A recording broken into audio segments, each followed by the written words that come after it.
problem is there's so many games on at the moment. And so when it was first flagged and finally approved, for some of the administrators, how are we going to afford to send another team to another games?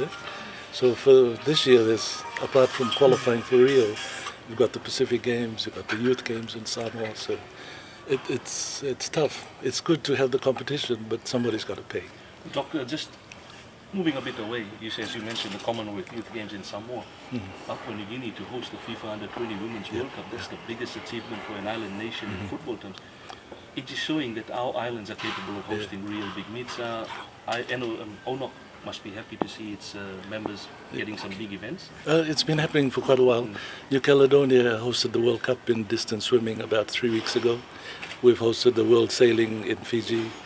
So we can do it, but it's basically bidding to host them over countries that have more resources. So Dr. Barbara Kendall was making early statements commenting on the level of high performance of the smaller nations that need to have high performance sports, which is quite lacking. So IOC has been pumping more funding into the Oceania, trying to develop us into this area. So what's your comment on that? Yeah, the high performance sport within a country is really up to the country and their interests. For most of us with sort of a British background, it's the non-Olympic sports. It was rugby, cricket and netball.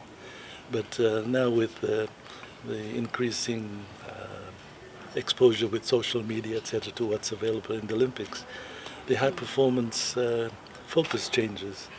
About 12 years ago, Onoc tried to target sports on a general basis, but each country has different needs. Nauru, for example, they targeted weightlifting and they did quite well in weightlifting, but once the regional centers started moving around, Kiribati became stronger, Tuvalu, so it really is not for us to dictate, it's up to the country to choose. Sweet. Thank you, Doc. Okay.